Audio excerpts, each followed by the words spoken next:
Hello students, आपके अपने YouTube channel deep study में आपका स्वागत है। स्टूडेंट्स, आज हम डिस्कस करेंगे क्लास 12 के सब्जेक्ट फिजिक्स का सिलेबस के बारे में। सिलेबस कुछ इस तरह से है। Unit 1 electrostatics, unit 2 current electricity, unit 3 magnetism, magnetic effect of current, unit 4 electromagnetic induction and alternating current, unit 5 electromagnetic wave, unit 6 optics, unit 7 atom and nuclei, unit 8 semiconductor devices, unit 9 communication system। Friends, हमारा जो first unit है वो है electrostatics. आइए हम electrostatics के कुछ basic concept हैं, इसको हम समझ लेते हैं।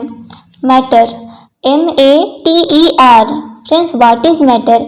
दुनिया में जितने तरह की भी वस्तु हैं उनको हम मैटर कह सकते हैं, और सभी वस्तु इलेक्ट्रॉन, प्रोटॉन एंड न्यूट्रॉन के बने होते हैं।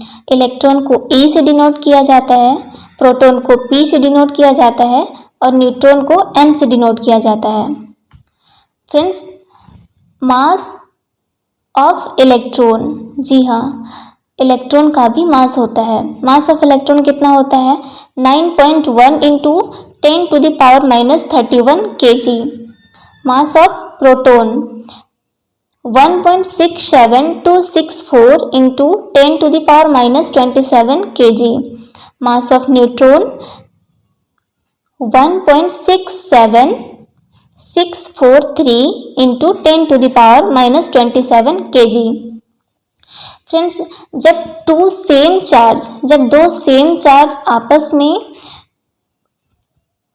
नज़दीक आते हैं तो एक दूसरे को ऑपोजिट डायरेक्शन में फोर्स लगाते हैं, मतलब एक दूसरे को रिपेल करते हैं, जिसे हम रिपल्सन कहते हैं। और जब दोनों चार्ज सेम ना हो, एक इलेक्ट्रॉन हो और दूसरा प्रोटॉन हो, तो ये एक दूसरे को अट्रैक्ट करते हैं। जब इन दोनों इलेक्ट्रॉन एंड प्रोटॉन दोनों चार्ज को नज़दीक लाया जाए तो ये एक दूसरे को अट्रैक्ट करेंगे, जिसे अट्रैक्शन कहते हैं।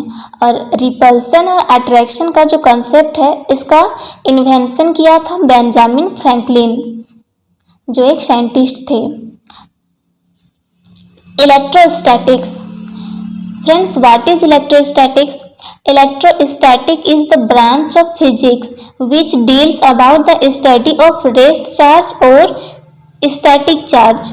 इलेक्ट्रोस्टैटिक फिजिक्स का वह ब्रांच है जिसमें हम स्थिर चार्ज का स्टडी करते हैं। नेक्स्ट टॉपिक है फ्रिक्शनल और स्टैटिक इलेक्ट्रिसिटी। फ्रेंड्स, हम इस टॉपिक को कुछ इस तरह से समझ सकते हैं। जब दो ऑब्जेक्ट को रब किया जाता है तो उसमें जो रेस्ट चार्ज होता है, जो स्थिर चार्ज होता है, वो पॉजिटिवली चार्ज हो जाता है या फिर नेगेटिवली चार्ज होता है।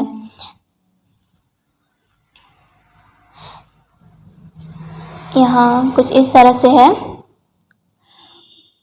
एक ग्लास रड बनाया हुआ है और एक सिल्क क्लॉथ बनाया हुआ है।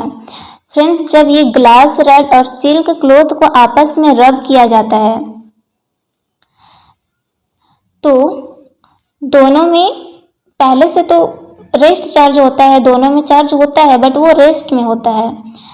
मान लीजिए हम इसको कंसीडर करते हैं, ग्लास रड में इलेक्ट्रॉन है 6, प्रोटॉन भी 6 है और न्यूट्रॉन है 0।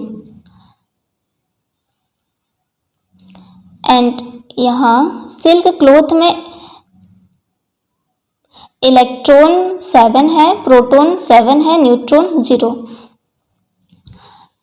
जब ये दोनों ग्लास रड और सिल्क क्लॉथ को आपस में रब किया जाता है तो ग्लास रड से कुछ इलेक्ट्रॉन सिल्क क्लॉथ में आ जाता है।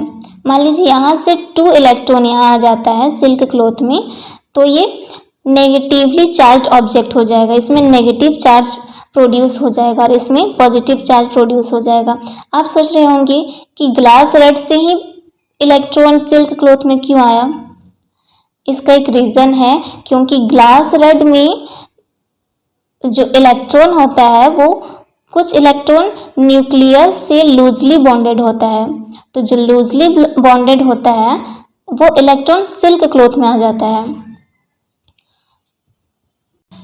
इसको हम कुछ इस तरह से डिफाइन कर सकते हैं, डिस्क्राइब कर सकते हैं। When two objects rubbed together, then there is a transference of electron from one object to another object, and number of proton and electron are not remain same as a first. So net charge develop on both objects due to rubbing. This type of electricity is called frictional or static electricity, and both objects are called charged object. One of them is positively charged object and other is negatively charged object. Friends, यहाँ glass rod जो है वो positively charge object इसको कहा जाएगा और silk cloth जो है इसे नेगेटिवली चार्ज ऑब्जेक्ट कहा जाएगा। For example, when a glass rod is rubbed with silk cloth, then glass rod becomes positively charged object and silk cloth becomes negatively charged object. तो फ्रेंड्स, ये था आज का हमारा टॉपिक, और आपको वीडियो पसंद आए तो लाइक कीजिए एंड हमारा चैनल डीप स्टडी को सब्सक्राइब कीजिए। Thank you.